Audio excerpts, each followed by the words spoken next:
భాగీషాద్యాస్తు మనసః సర్వార్థానాం వక్రమే యన్నత్వా కృతకృత్యాస్యుస్తన్నమామి గజాననం చతుర్ముఖముఖాంభోజమనహం సమధూర్మమ మానసే రమతాన్ నిత్యం సర్వశుక్లా సరస్వతి.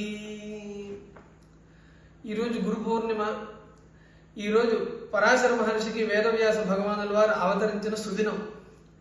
వేదవ్యాస భగవానుల యొక్క అవతారం కనుక లేకపోయినట్లయితే ఈరోజు మనకి జగద్గురువు అయిన శ్రీకృష్ణ పరమాత్మని గురించి తెలుసుకునే అవకాశం మనకు ఉండదు. శ్రీకృష్ణ పరమాత్మ యొక్క పరమోపదేశమైన భగవద్గీత కూడా మనకి తెలిసే అవకాశం లేదు. భగవద్గీత అర్థం కాకపోయినా అంపశయ్య మీద పడుకుని భీష్ముడు చెప్పిన విష్ణు సహస్రనామం కూడా మనకు అందేది కాదు. అంతేకాదు శంకరాచార్యుల వారు లాంటి ఉత్తమ జగద్గురువులు కూడా మనకు అందేవారు కాదు వ్యాస భగవానుల వారి యొక్క అవతారం కనుక లేకపోతే. వ్యాస భగవానులు మనకి చేసిన పరమోపకారం ఏంటి అంటే వేద విభాగం. వేదాన్ని ఎందుకు విభాగం చేయాలండి అంటే కలియుగంలో ఉత్పన్నులయ్యే మనుషులందరూ కూడా అల్పమైన మేధాశక్తితో ఉంటారు కాబట్టి, వాళ్ళందరికీ కూడా సమగ్రమైన వేదాన్ని అధ్యయనం చేసే శక్తి ఉండదు కాబట్టి ఒకే రూపంలో ఉన్న వేదాన్ని ఆయన 4 భాగాలుగా చేసి వైశంపాయనాది శిష్యుల ద్వారా ఆయన లోకంలో ప్రవర్తింపజేశారు. వారు ఆ రోజు అట్లా ప్రవర్తింపజేశారు కాబట్టి మనం ఈరోజు అందరం కూడా వేదాన్ని అధ్యయనం చేయగలుగుతున్నాం. అంతేకాదు వేదాన్ని అధ్యయనం చేయడమే కాదు, వేదం అధ్యయనం చేయడానికి ఎవరికైతే శక్తి లేదో అధికారం లేదో వాళ్ళందరికీ కూడా వేదంలో ఉండే తత్వం వాళ్ళందరికీ కూడా బోధపడాలనే ఉద్దేశంతో అనంత శాఖలుగా విస్తరించున్న ఆ వేదరాశి యొక్క తత్వాన్ని కూడా ఆయన సంగ్రహించి అష్టాదశ పురాణ రూపంలో మనకి రచించి అందజేశారు. ఇందాక చెప్పినట్టుగా శ్రీకృష్ణ పరమాత్మ యొక్క చరిత్రని మనకు అందించిన వారు భగవాన్ వేదవ్యాస మహర్షి. శ్రీకృష్ణ ఉపదేశమైన భగవద్గీతను అందించిన వారు కూడా వారే.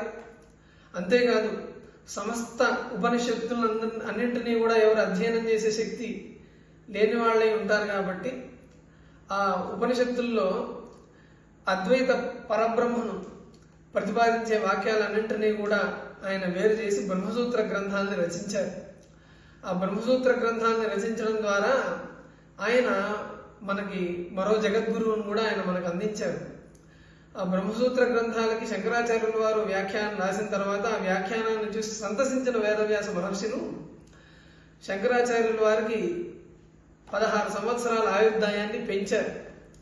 అలా వారు అనుగ్రహించడం వల్ల శంకరాచార్యుల వారు కొంతకాలం ఉండి ఆయన సర్వజ్ఞ పీఠం మొదలైన జగద్గురు పీఠాలను ఏర్పాటు చేయగలిగారు.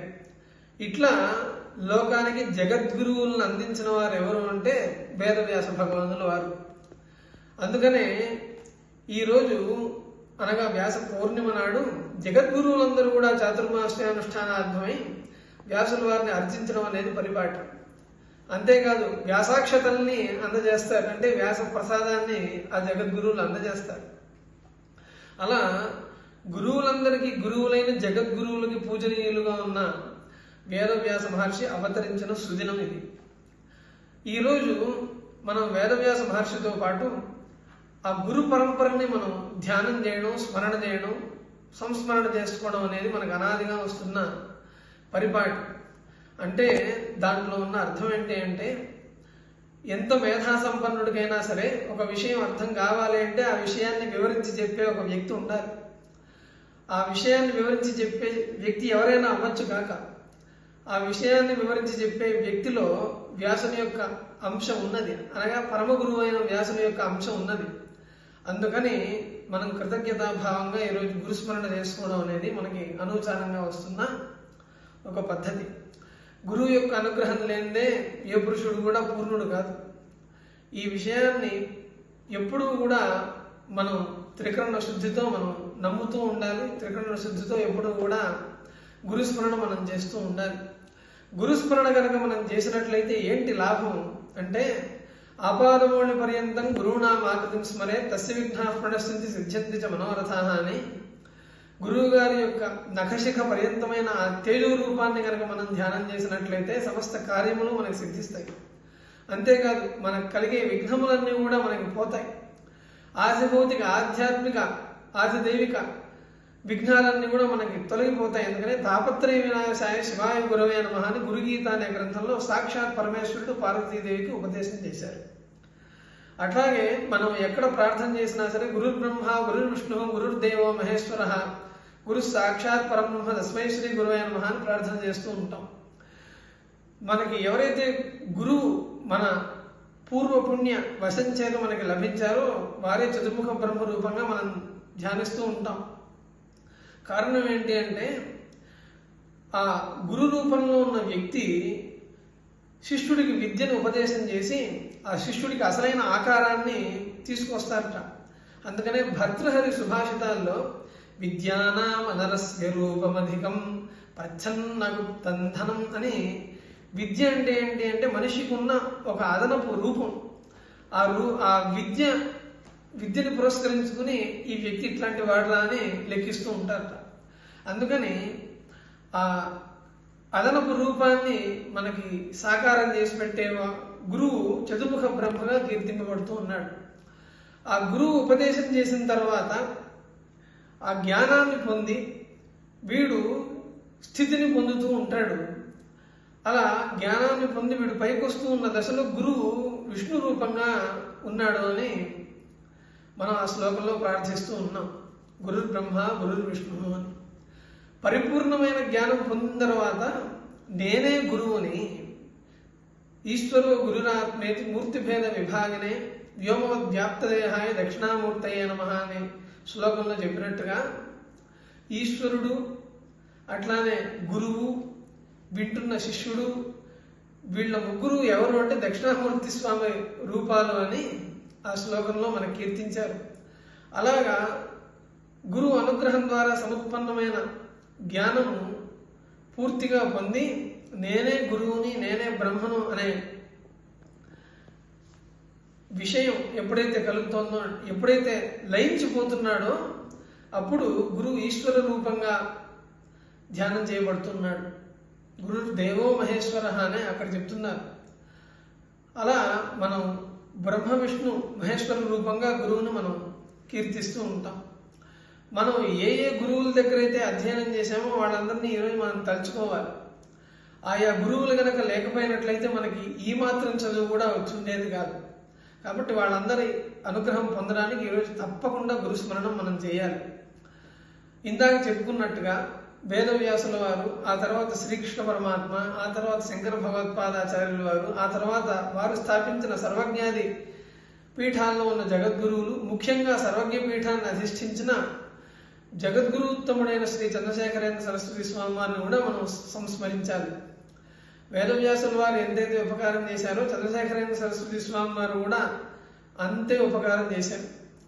తన జీవితంలో 4 సార్లు పెద్ద స్వామి వారు భారతదేశాన్నంతా కూడా తన చరణ కమలములచే పవిత్రీకరించి వేద మార్గాన్ని సుస్థిరం చేశారు ఆయన. అదే పరంపరలో జయేంద్ర సరస్వతి స్వామి వారు, అట్లానే విజయేంద్ర సరస్వతి మహాస్వామి వారు, అలాగే ఇప్పుడు మనకి బాలస్వామి వారుగా వెలుగొందుతున్న శ్రీ సత్య చంద్రశేఖరేంద్ర సరస్వతి స్వామి వారుగా అదే వేదవ్యాసుల వారు ప్రకాశిస్తున్నారనే భావంతో మనం వాళ్ళందరినీ కూడా ఈరోజు స్మరణ చేయాలి. తర్వాత గురువులకు ఏది చేస్తే సంతృప్తి కలుగుతుంది అంటే వాళ్ళు మనకు అందించిన వాంగ్మయాన్ని కనుక మనకు అధ్యయనం చేస్తే అది వాళ్ళకి సంతృప్తినిస్తుంది అని బ్రహ్మచర్యేణ ఋషిభ్య అనే వేదవాక్యంలో మనకు చెప్తున్నారు.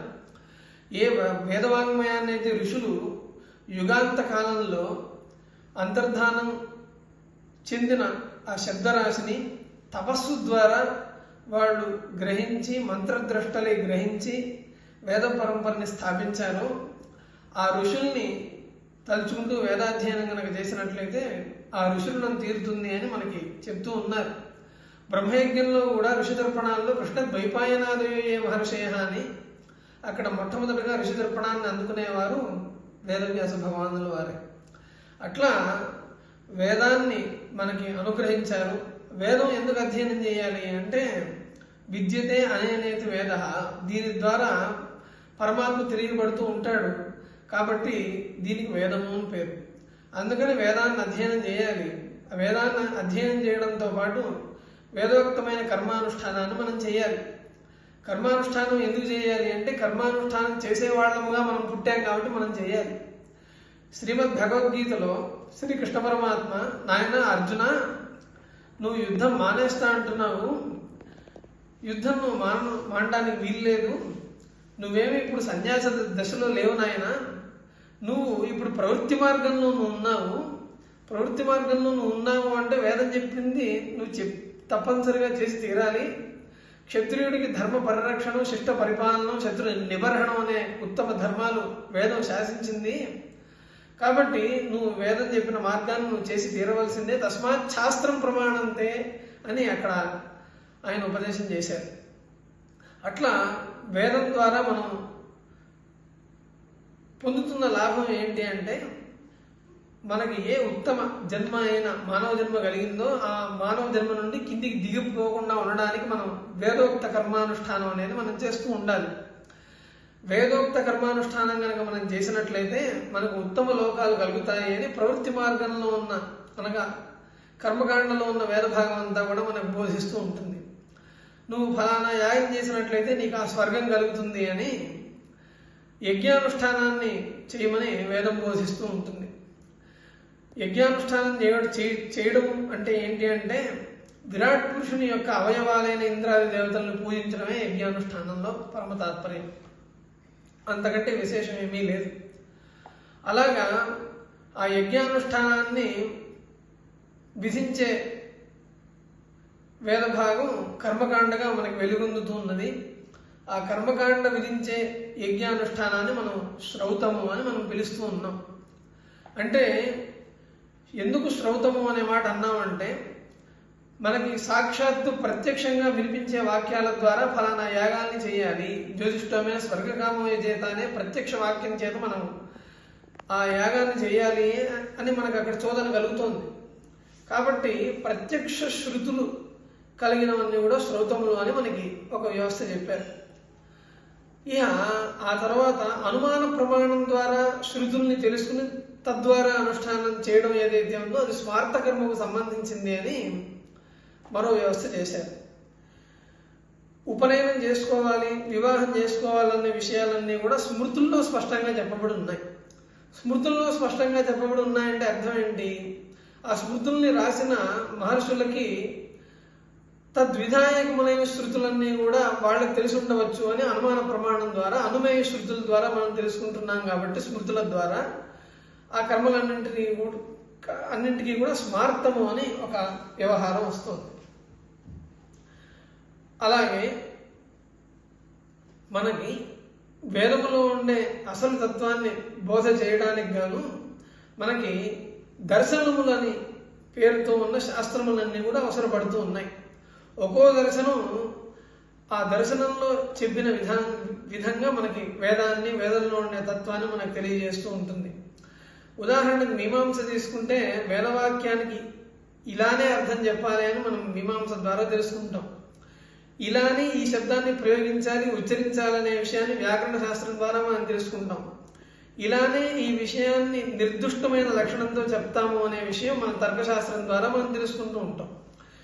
ఇలా ఈ దర్శనాలన్నీ కూడా వేదం యొక్క తాత్పర్యాన్ని తెలుసుకోవడానికి మనకి ఉపయోగపడుతూ ఉన్నాయి. అలాగా వేదము, శ్రౌతము, స్మార్థము, శాస్త్రము. ఇహ ఆ తర్వాత అపర కర్మ అంటే నిషేకాది శ్మశానాంత అని మనకి మనుస్మృతిలో ఒక శ్లోకం ఉన్నది. గర్భాధానం మొదలుకొని ఇహ మహాప్రస్థానం దాకా మనకి కొన్ని సంస్కారములు చెప్పబడి ఉన్నాయి. ఆ సంస్కారముల ద్వారా, అనగా వేద మంత్రములతో గనక మనం సంస్కారం కనుక చేసుకున్నట్లయితే మనకి ఒక జ్ఞాన యోగ్యత అనేది మనకు కలుగుతుందిట. సంస్కృతే జ్ఞాన యోగ్యత మాపద్యతే పురుషస్య చిత్తమనే సంస్కార అనే వ్యుత్పత్తిని అనుసరించి వీటిని అనుష్ఠించడం ద్వారా జీవుడికి ఒక సంస్కారం కలుగుతుంది. గార్భిక వైదిక దోషాలన్నీ కూడా ఈ సంస్కార అనుష్ఠానం చేత తొలగుతాయి. ఇహ విషయంలోకి వస్తే అపర కర్మ, మనిషి వెళ్ళిపోయిన తర్వాత కూడా ఆ దహన క్రియ ఇవన్నీ కూడా వేదోక్త మంత్రముల ద్వారా జరిగి ఆ జీవుడు ఉత్తమ గతుల్ని పొందుతున్నాడు అనే విషయం వాతమాత్మాద్యాంచ గచ్చ పృథివీంచ ధర్మణ మొదలైన మంత్రాల్లో సూర్యం తేజక్షుర్గచ్చతు మొదలైన మంత్రాల్లో మనకు తెలుస్తూ ఉన్నది.